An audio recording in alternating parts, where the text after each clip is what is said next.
American involvement in World War I lasted 1 year, 7 months, and 5 days. World War II lasted for 3 years, 8 months, and 25 days. The Korean War lasted for 3 years, 1 month, and 2 days. The Vietnam War lasted for 19 years, 5 months, and 29 days. Iraq went on for 8 years, 8 months, and 28 days. We are in this military operation, so powerful, so brilliant, against one of the most powerful countries for 32 days. And the country has been eviscerated and essentially is really no longer a threat. They were the bully of the Middle East, but they're the bully no longer. तो देखिए, Trump कोई भी दावा कर ले, लेकिन सच्चाई तो यह है कि 32 दिन बाद भी उनके हाथ खाली हैं। वो किस लिए? आप ऐसे समझिए, 3 टारगेट्स, जो कि तीनों टारगेट्स ट्रंप के टारगेट थे, जो कि अब तक पूरे नहीं हुए हैं। पहला टारगेट नंबर 1, जो कि ट्रंप का टारगेट था, वो ये था कि ईरान पर जीत हासिल करना। क्लियरली ऐसा कुछ भी नहीं हुआ है। दूसरा टारगेट था ईरान का सरेंडर। ईरान बार-बार, IRGC बार-बार कह चुका है कि हम सरेंडर नहीं करेंगे। मसूद पेजेश्कियान ने भी एक लेटर लिखा, साफ कर दिया कि ईरान घुटने नहीं टेकेगा। और तीसरा टारगेट, हॉर्मुज को सुरक्षित करना। यह तो बिल्कुल भी नहीं हुआ है। यहां तक कि ट्रंप की तरफ से अब साफ और सीधे तौर पर कहा गया है कि आपको अगर हॉर्मुज स्ट्रेट से अपने तेल और अपनी शिप्स को निकालना है तो आप खुद जाकर ले ले, और तब तक के लिए अमेरिका से तेल खरीद ले। तो स्ट्रेट ऑफ हॉर्मुज भी अभी तक ट्रंप के ना तो हाथ लगा है और ना ही सुरक्षित हुआ है। अब ऐसे में इसके बाद भी ट्रंप दावा कर रहे हैं कि वो लक्ष्य हासिल कर रहे हैं और ईरान में जंग जीत रहे हैं। लेकिन सवाल है कि जब ईरान में जीत हासिल कर ली है तो ट्रंप ने क्यों नहीं कहा कि अब बस? ट्रंप क्यों कह रहे हैं कि अभी 2 से 3 हफ्ते युद्ध और चलेगा? वो इसीलिए क्योंकि ईरान में जो जीत मिली है, ये दावा ट्रंप का है। फिर आगे युद्ध की आखिर बात क्यों? 2 से 3 हफ्ते और क्यों? देखिए, 32 दिन में जीत मिली, इनका ये बयान है। लेकिन हमारा सवाल है कि 2 से 3 हफ्ते और युद्ध चलाने की फिर क्या जरूरत है आपको? इनका बयान है कि हॉर्मुज से तेल की हमें जरूरत नहीं है। तो फिर हमारा सवाल है कि नेटो से हॉर्मुज पर आपने मदद क्यों मांगी? इनका बयान है ट्रंप साहब का कि मिडिल ईस्ट में तेल के लिए कोई भी हम दखल नहीं। तो वही सवाल है कि अमेरिकी तेल बेचने की आखिर फिर बात क्यों की जा रही है कि हमारे पास तेल है, आप हमसे खरीदिए। इन्होंने बयान दिया कि ईरान में रजीम चेंज इनका टारगेट नहीं था। तो फिर आखिर क्यों अमेरिका का हमेशा यही एजेंडा रहा है? ये दावा ट्रंप ने किया है जब रजीम चेंज चाहते ही नहीं थे। तो अब देखिए, कुल मिला के बात बस इतनी है कि डोनाल्ड ट्रंप ने ईरान में बड़ी जीत का दावा तो कर दिया, लेकिन इस जीत के साथ ही उन्होंने एक और चेतावनी भी दे दी है कि अगर ईरान ने समझौता नहीं किया तो अगले 2 से 3 हफ्तों में बड़े हमले की तैयारी है। लेकिन सवाल यह है कि क्या यह जंग खत्म होने वाली है या फिर शुरू होगा आक्रमण 2.0?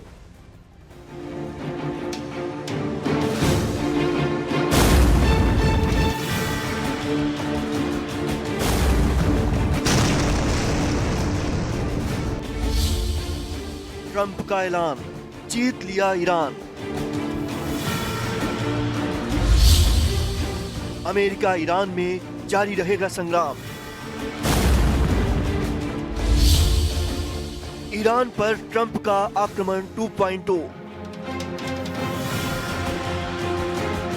अमेरिका और ईरान के बीच चल रहे महायुद्ध के बीच डोनाल्ड ट्रंप ने बड़ा ऐलान किया है। ट्रंप का दावा है कि ईरान में उनका मिशन पूरा हो चुका है और ईरान पर उनकी ये जीत इतिहास की सबसे बड़ी जीत है।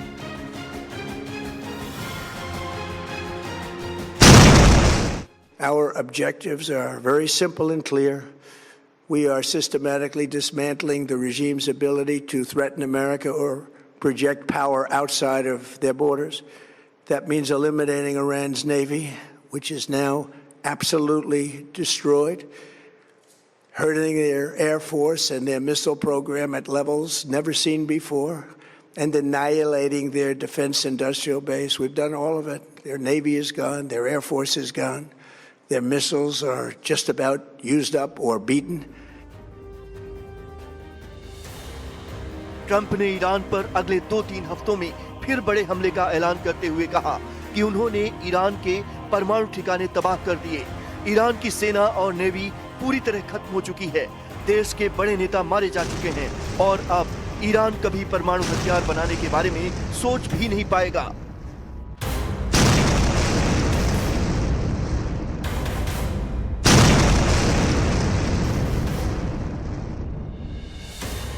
Essentially, I did what no other president was willing to do.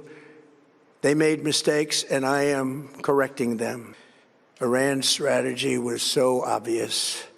They wanted to produce as many missiles as possible, and they did, with the longest range possible. And they had some weapons that nobody believed they had. We just learned that out. We took them out. We took them all out so that no one would really dare stop them.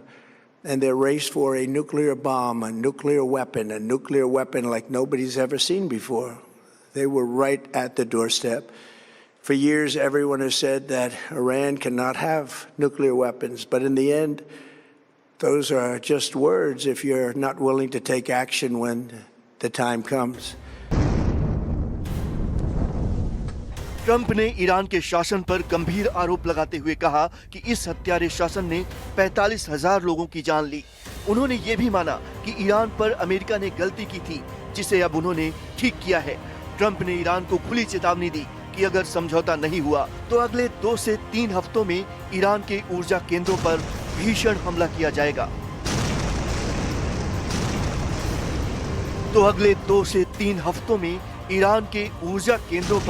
भीषण हमला किया जाएगा। Trump ने Hormuz strait को लेकर भी बड़ा बयान दिया। उन्होंने कहा कि जो देश तेल गैस चाहते हैं वो हॉर्मुज स्ट्रेट जाएं। जब तक युद्ध खत्म नहीं होगा तब तक इस अहम समुद्री रास्ते पर खतरा बना रहेगा। The countries of the world that do receive oil through the Hormuz Strait must take care of that passage. They must cherish it. They must grab it and cherish it. They can do it easily. We will be helpful, but they should take the lead in protecting the oil that they so desperately depend on. So to those countries that can't get fuel, many of which refuse to get involved in the decapitation of Iran, we had to do it ourselves. I have a suggestion. Number one, buy oil from the United States of America. We have plenty. We have so much. Trump ने दुनिया को ये बताने की कोशिश की कि ये युद्ध तेल के लिए नहीं हुआ। उन्होंने दावा किया कि अमेरिका को मिडिल ईस्ट के तेल की जरूरत नहीं, क्योंकि उसके पास तेल का पर्याप्त भंडार है। उन्होंने ये युद्ध मिडिल ईस्ट की मदद के लिए किया। इस दौरान वो ये बताना नहीं भूले कि कई देशों ने इस ऑपरेशन में अमेरिका का साथ नहीं दिया।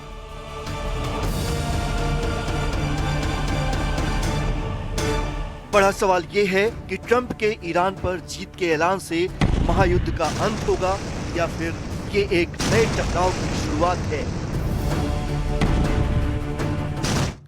और इस बीच जानकारी सामने आई जहां बहरीन में यूएस बेस को ईरान ने एक बार फिर निशाना बनाया। बहरीन में यूएस बेस पर बैलिस्टिक मिसाइल से हमला किया गया। ईरान का यूएस बेस को बड़ा नुकसान पहुंचाने का दावा भी सामने आया। ईरान की तरफ से लगातार टारगेट किया जा रहा है यूएस बेसिस को, यूएस मिलिट्री बेसिस को, साथ ही साथ में यूएस एम्बेसीज को भी। यानी कि जितने भी यूएस बेस ईरान के आसपास देशों में मौजूद है या फिर एम्बेसीज मौजूद है, उन सबको हटाने की मांग पहले ईरान कर रहा है और अब उनको लगातार टारगेट कर रहा है।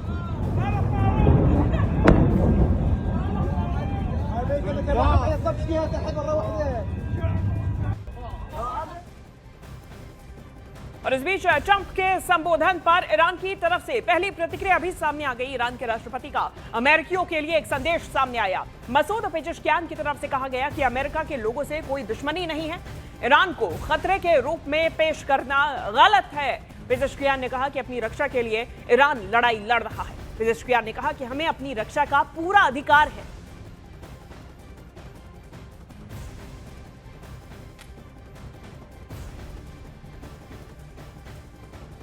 तो ईरान युद्ध में इजराइल ने हर मौके पर साबित किया है कि वो किसी भी कीमत पर झुकने को तैयार नहीं है, लेकिन ट्रंप के सामने अब मुश्किल बहुत बड़ी है। ईरान के खिलाफ ग्राउंड ऑपरेशन किया जाए या नहीं, यह अमेरिका के लिए आज भी बहुत बड़ा चैलेंज बन चुका है।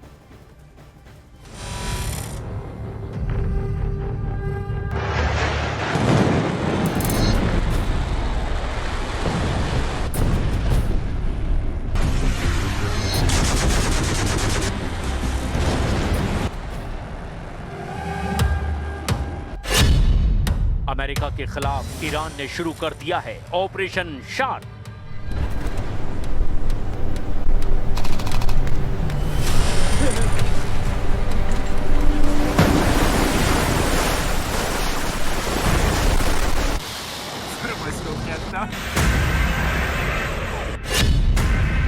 ईरान की तैयारी, हॉर्मुज में अमेरिका को घेर कर मारेंगे।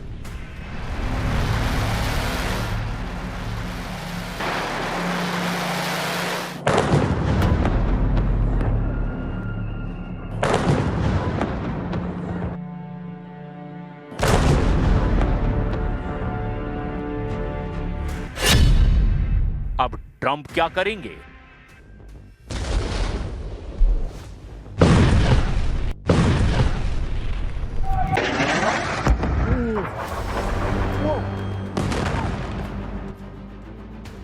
ट्रंप ईरान पर हमला करेंगे या खुद को बचाएंगे या फिर इजराइल के युद्ध में पूरी ताकत झोंक देंगे। जबकि नेतन्याहू ने साफ कर दिया है कि ईरान के खिलाफ ग्राउंड ऑपरेशन में इजराइल शामिल नहीं होगा और इसकी वजह है इजराइल का फ्रंट।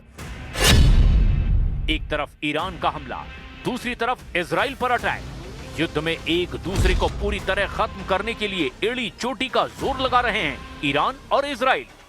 युद्ध कितना लंबा खींचेगा, ये तस्वीरें बता रही है ईरान की पावर ग्रिड पर हमले के बाद। इजराइल की बहुत ही खास रिफाइनरी टारगेट बनी है। यह है उत्तरी इजराइल का शहर हाइफा और यहां रिफाइनरी पर हुआ है बड़ा हमला।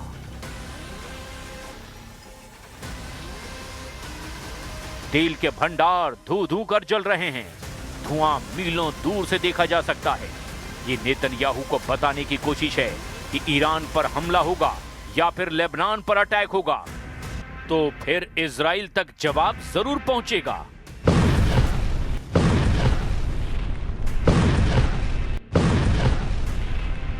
इजराइल के दूसरे सबसे बड़े शहर हाइफा में हमला हुआ। इससे पहले मिसाइल या रॉकेट अटैक वाला सायरन भी बजा।